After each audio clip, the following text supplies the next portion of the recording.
Ya, Assalamualaikum warahmatullahi wabarakatuh. Kembali lagi bersama podcast Umla.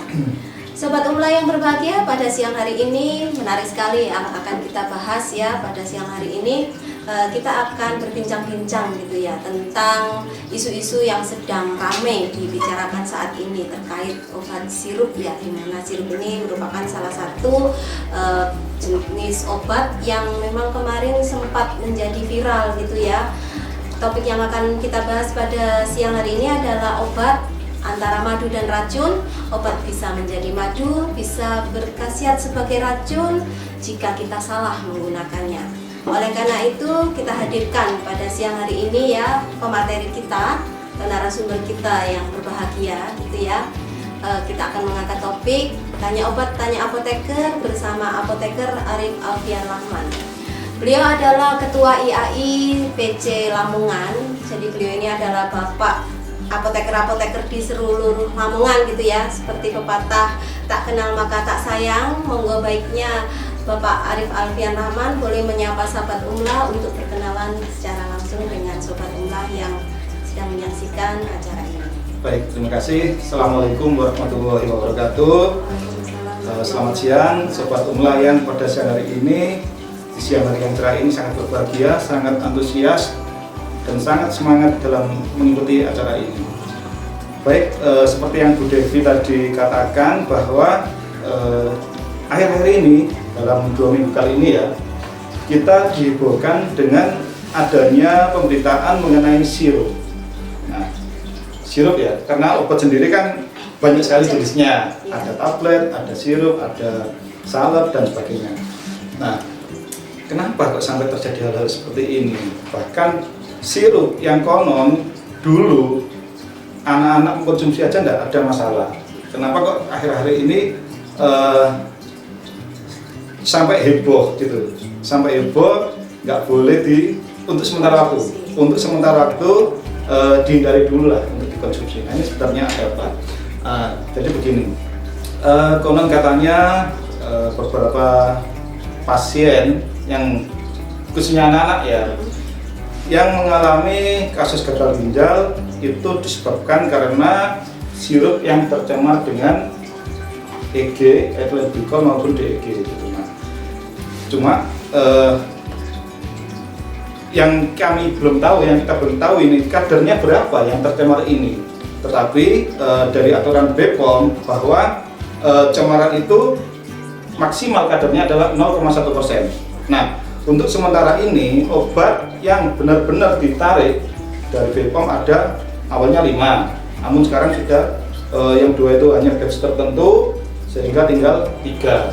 Nah, yang 2 itu sementara aman asal batch yang tertentu itu jangan dipakai dulu gitu. Karena konon katanya itu mengandung EG yang melebihi batas. Cuma kita nggak tahu berapa itu gitu. Iya. Terus kemudian kemarin itu ya Pak Alfian, di tengah info isu yang sedang booming itu yang cukup meresahkan masyarakat gitu ya, sehingga beberapa apotek itu juga keluar kemarin disertai keluar edaran dari Kemenkes untuk melarang penggunaan sirup tersebut gitu ya, untuk diberikan ke anak-anak.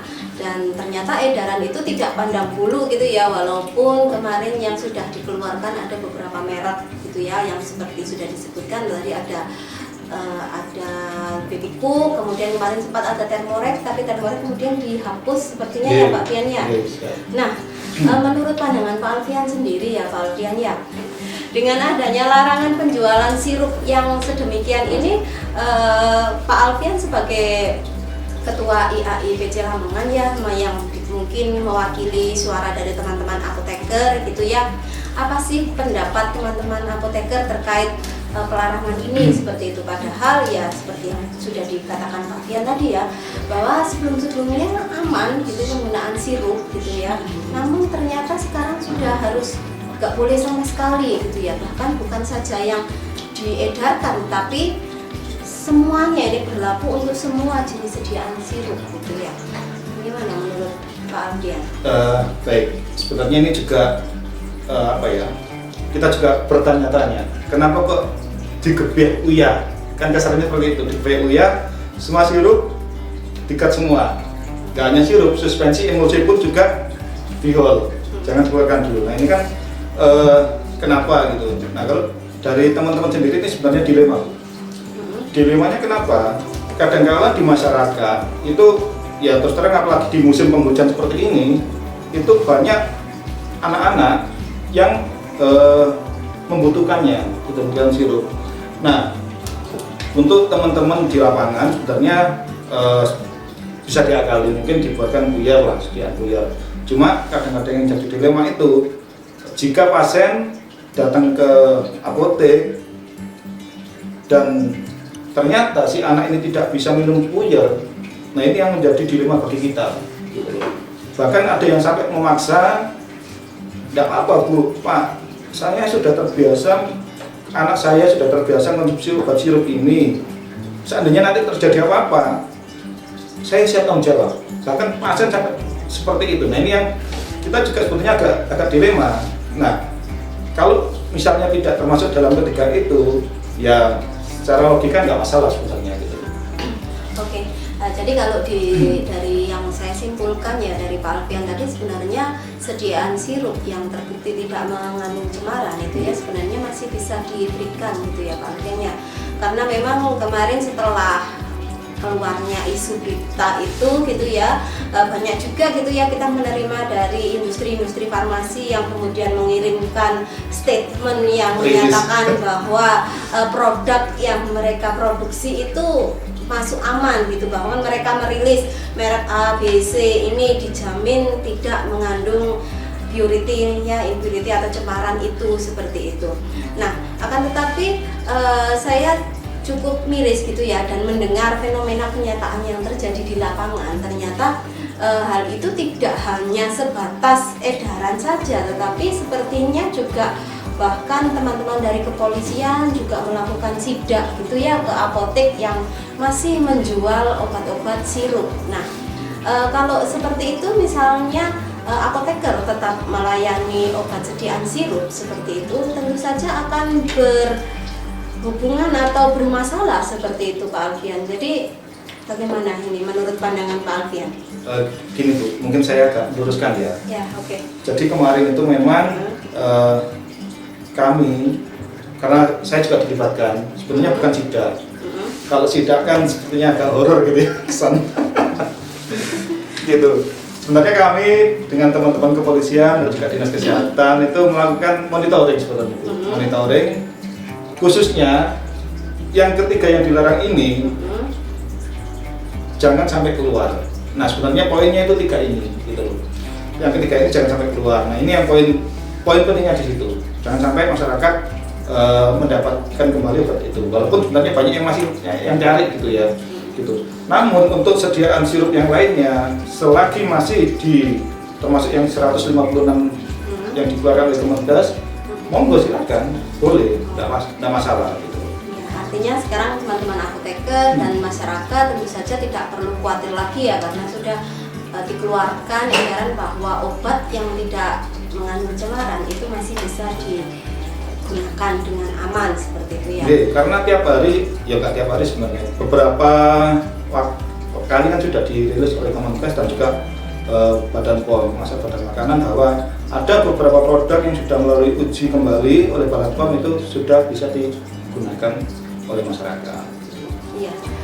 Oke, karena memang kalau kita lihat ya Pak Alfian ya, kalau menurut saya ini ya, kalau kita kembali untuk menggunakan puyer ya, dimana kadang kita tahu bahwa puyer itu pasti tidak bisa menutupi rasa gitu ya. Jadi kalau kita mau sebenarnya beberapa pertimbangan ketika kita memutuskan untuk membuat sediaan itu menjadi sirup, itu kan salah satunya adalah karena memang sirup itu mudah diberikan ke anak-anak, di mana permasalahan anak-anak ketika minum obat itu adalah salah satunya susah menelan, kemudian sirup juga memiliki aksi yang lebih cepat seperti itu ya. Ya tentu saja kalau sirup semuanya dipukul rata tidak boleh diedarkan, tentu saja itu juga menjadi suatu masalah seperti itu ya. Nah, tentu saja kita seperti yang sudah kita bahas tadi ya, bahwa kadang masyarakat itu walaupun sudah diputuskan gitu ya, sudah dikeluarkan edaran terbaru bahwa ada beberapa obat itu yang dinilai aman seperti itu Pak Alfian ya. Akan tetapi masih saya lihat di masyarakat itu mereka masih cukup resah, mereka masih cukup gelisah gitu ya, yang karena mereka memang tidak benar-benar menyimak seperti itu ya, obat mana saja yang menyebabkan gangguan ginjal pada anak gitu ya, sehingga saya rasa mereka juga masih takut gitu ya. Nah ini kira-kira dari apoteker ketika ingin menyampaikan atau meyakinkan kembali ke masyarakat ini apa kira-kira peran mereka di lapangan itu seperti apa Pak Arfian? Sebenarnya ini harus kita pikirkan bersama Bu. Kalau masalah kita bahas gagal ginjalnya Bu ya. Karena apa? Untuk kasus gagal ginjal sendiri kan tidak serta-merta karena sirup. Nah ini kan sebenarnya juga harus kita bicara bareng dengan para tokoh-tokoh yang memang ahli di bidangnya. Karena memang ada beberapa pasien yang ternyata tidak diberi sirup pun kena gagal ginjal gitu. Ada beberapa di Jogja, terus di daerah Sulawesi sana itu ternyata mereka belum konsumsi sirup gitu, belum konsumsi sirup kena gagal ginjal. Gitu. Nah ini faktor apa? Kan tidak bisa dong menyalahkan sirup gitu. Kemudian untuk yang teman-teman di apotek gitu, sebenarnya dari apa yang dirilis oleh Kemenkes itu sebenarnya sudah ada beberapa yang bisa untuk berbagai macam penyakit. Artinya apa? Yang buat batuk panas juga sudah ada yang bisa diperbolehkan, buat obat pencahar juga sudah ada, obat lambung juga sudah ada. Jadi sebenarnya kalau seandainya ada kasus, misalnya ada pasien datang dengan keluhan sakit perut atau sakit mah, kan sudah ada yang dirilis yang sudah diperbolehkan. Seandainya ada pasien datang dengan keluhan panas batuk pilek juga sudah ada sirup yang untuk kasus seperti itu yang boleh dijual kembali gitu. Jadi sekali lagi kalau saya kurang setuju kalau di kebiah UIA semua sirup itu harus dilarang itu sebenarnya gitu. Iya, jadi memang demikian ya Pak Alfian ya, memang sebenarnya kasus gagal ginjal itu sendiri juga tidak bisa kita salahkan si sirup tadi itu ya. Kemarin banyak statement dari teman-teman apoteker juga yang menyatakan, apalagi isu pertama yang muncul kemarin kan dari paracetamol gitu ya, ibarat nilas titik menghancurkan susu sebelangga gitu ya. Betapa banyak jasa si paracetamol tiba-tiba hancur namanya gara-gara kasus beberapa. Nah, ini yang susah nanti mengembalikan nama baik paracetamol ini. Nah itu dia. Nah, memang banyak faktor yang memicu ya gagal ginjal kemarin itu ya. Memang bisa jadi itu karena memang ada infeksi atau mungkin ada gangguan yang lain ya, virus, bakteri dan sebagainya. Dan memang untuk kasus kemarin ya itu memang setelah kita lihat kembali gitu ya, kira-kira bagaimana kasus itu bisa akhirnya muncul gitu ya. Sebenarnya menurut Pak Alfian sendiri gitu ya, dietilen glikol dan etilen glikol yang muncul pada sediaan sirup yang dituding kemarin itu sebagai pemicu gitu ya, yang ditemukan pada sejumlah sampel obat, itu sebenarnya bagaimana sih Pak Alfian? Apakah memang itu kesengajaan ataukah memang itu tuh ya memang karena suatu yang error gitu, kita tidak sengaja sebenarnya, dan itu apakah sudah ditarik hanya di batch-batch tertentu saja ataukah itu berlaku untuk semua sediaan merek Bibicook misalnya? Sebenarnya untuk kesengajaan itu saya yakin tidak lebih. Nggak mungkin sebuah industri farmasi sengaja bikin cemaran untuk menyelakai pasien. Saya rasa itu nggak mungkin. Jadi sebenarnya EG dan DEG itu bukan zat dalam obat sebenarnya, itu sebagai apa ya, cemaran kan? Iya, konsultan itu tadi. Jadi yang muncul karena konsultan tadi. Jadi sebenarnya bukan juga zat aktif juga, zat tambahan gitu loh. Jadi kalau saya rasa harusnya ini kan kita telusur dulu. Nah, Bibicook ini yang mengandung cemaran batch yang nomor berapa gitu. Nah, seandainya batch itu ya cobalah ditelusur lagi. Jangan dibiayai semua batch gitu. Kalau saya sih seperti itu. Cuma kan kita juga nggak tahu, kembali lagi kadarnya berapa persen pun kita sampai sekarang belum tahu gitu loh. Nah ini yang jadi pertanyaan sebenarnya. Jadi kemarin kan sempat ramai juga dari pihak Bikuk sendiri ya nggak terima divonis seperti itu. Jadi kan akhirnya ya muncul hal-hal yang seperti itu. Oke, ya artinya itu memang biasanya kan demikian ya. Memang sebelumnya ada juga kasus tentang penarikan obat ya, pernah terjadi pada kasus albutil, begitu juga pada tablet ranitidin yang mengandung impuritis cemaran sehingga bisa berakibat terhadap kanker waktu kemarin si ranitidin itu ya. Nah, terkait kasus baby cook ini tadi Pak Alfian juga sempat menyinggung gitu ya, bahwa biasanya cemaran ini tentu saja pada batch-batch terus saja. Nah, apakah itu sudah dilakukan penelusuran Pak Alfian terkait pada nomor batch? Biasanya karena kalau sudah diedarkan ya pada batch sekian sampai batch sekian, kemudian kan kita teman-teman apoteker di apotek tentu saja beramai-ramai untuk segera meretur. Nah seperti itu. Nah kalau untuk kasus ini apakah sudah sampai proses seperti itu, diedarkan nomor batch-nya kemudian diretur ataukah bagaimana Pak Alfian? Nah untuk yang edaran dari Kemenkes, untuk yang kasus dari 3 obat yang ditarik itu berlaku untuk semua batch.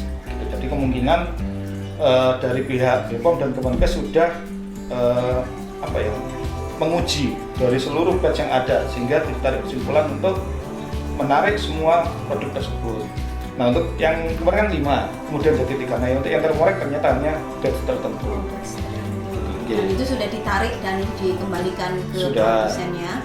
Dan dari teman-teman kalau di Lamongan insya Allah baby cook sudah nggak ada lagi di pasaran karena memang sudah benar-benar disterilkan, dikarantina dan dikembalikan lagi ke distributornya. Nah untuk yang sirup-sirup yang lainnya yang di luar dari 150 berapa itu semoga saja segera dirilis gitu, karena masyarakat juga berharap gitu kalau misalnya ada anak yang sakit cocoknya obat ini bagaimana, sementara di Kemenkes belum keluar rilis terbaru. Nah ini yang agak bikin gelisah di masyarakat. Ya, artinya memang sediaan sirup sebenarnya itu adalah sediaan yang aman gitu ya. Walau yang memang tidak aman ya seperti yang sudah diuji dan dinyatakan memang tidak aman gitu. Untuk yang lainnya jika memang si pasien itu tidak menunjukkan gejala yang membahayakan atau tidak menunjukkan sesuatu yang berbahaya, artinya obat tersebut masih kategori aman dan bisa digunakan. Tentu saja sesuai dengan petunjuk penggunaannya ya Pak Alfian ya, dan tentu saja harus kita menanyakan betul ketika kita beli obat swamedikasi di apotek. Tentu saja kita harus menanyakan betul supaya obat yang kita beli ke apotek tersebut itu memang benar-benar aman untuk dikonsumsi gitu ya Pak Alfian ya. Jadi gini Bu, sekedar meluruskan, jadi selama ini terus terang obat yang beredar sebenarnya aman. Bahkan dari Badan POM sendiri itu hampir tiap bulan itu melakukan sampling pre-market. Jadi obat-obat yang ada di apotek diambil oleh Balai POM gitu, untuk diuji lagi. Jadi sebelum ada kasus ini pun sebenarnya Badan POM sendiri sering kok ke apotek nyampling obat dibawa untuk diuji lagi gitu. Jadi post market pun obat itu masih diuji sebenarnya sama Badan POM gitu. Nah terkait dengan tema ini obat madu atau racun, ya seperti yang Bu Devi katakan bahwa obat itu memang bisa menjadi racun kalau cara penggunaannya tidak sesuai dengan aturan yang ada gitu.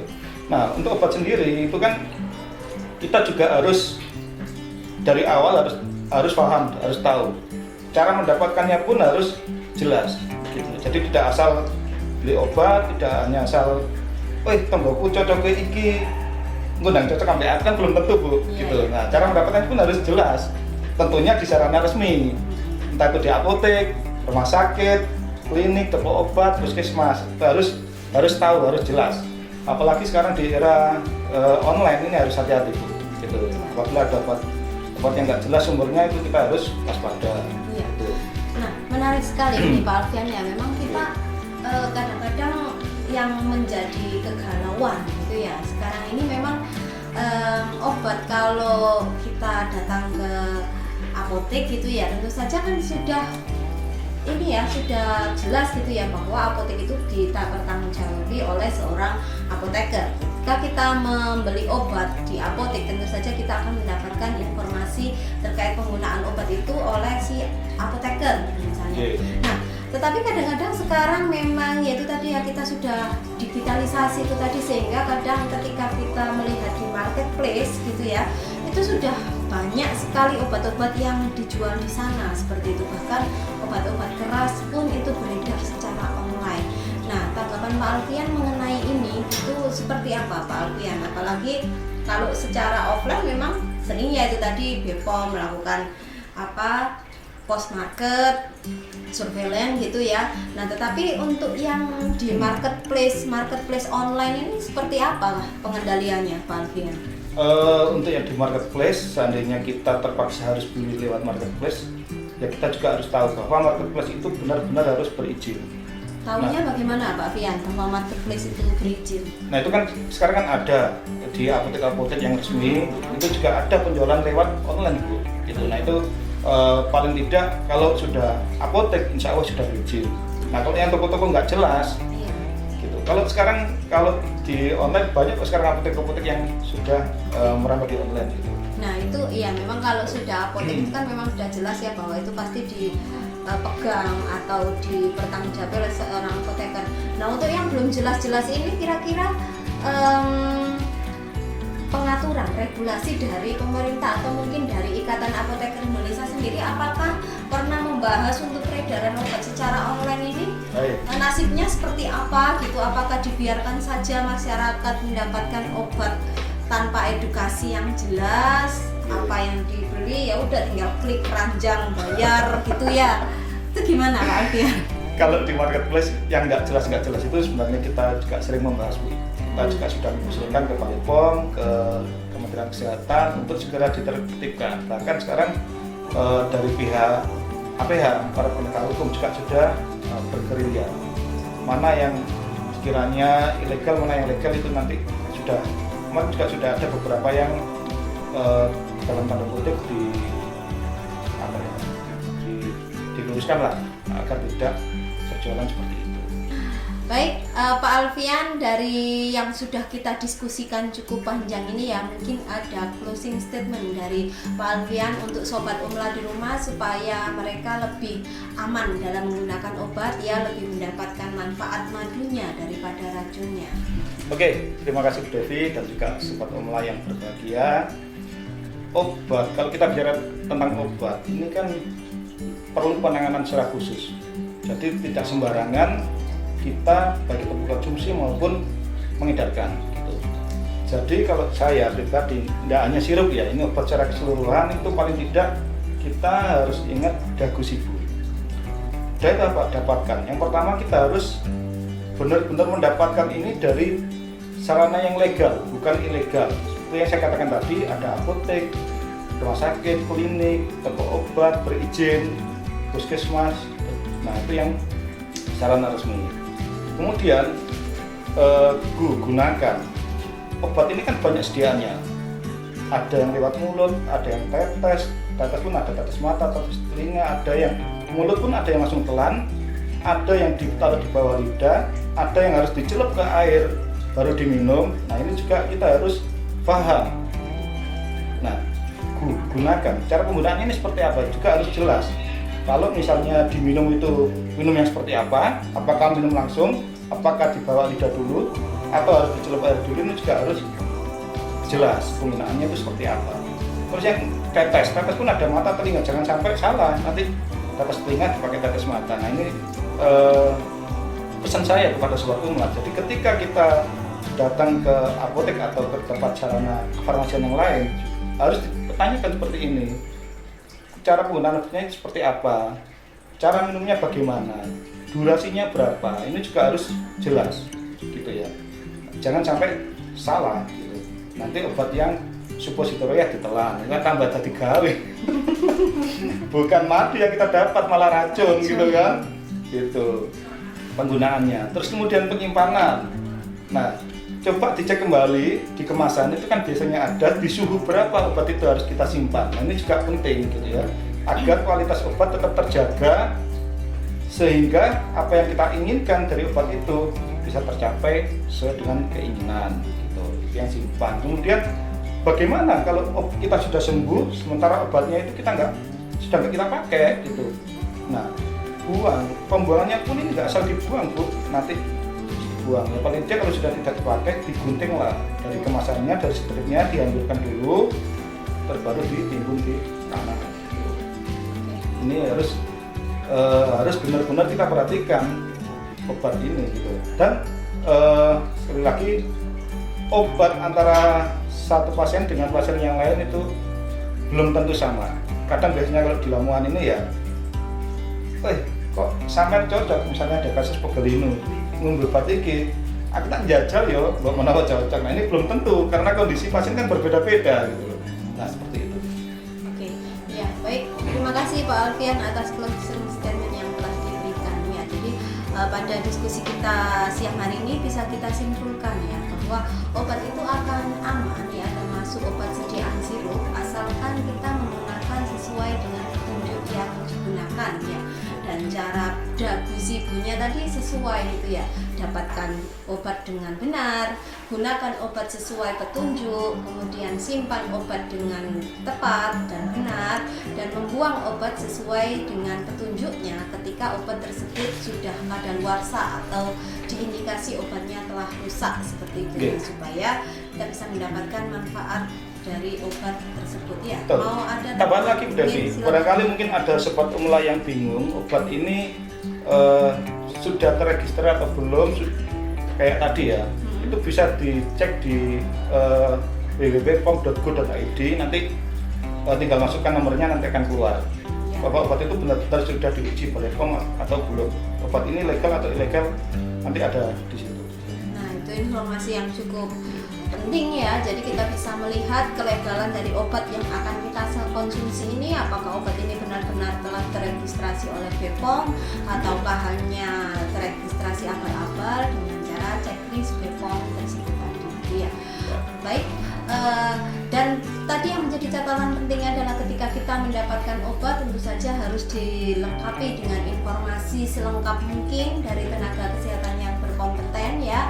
Seperti teman-teman apoteker juga akan membantu ketika teman-teman sobat umla datang ke apotek mau konsultasi, insya Allah teman-teman apoteker di apotek maupun di klinik rumah sakit juga siap membantu mengenai tentang informasi obat.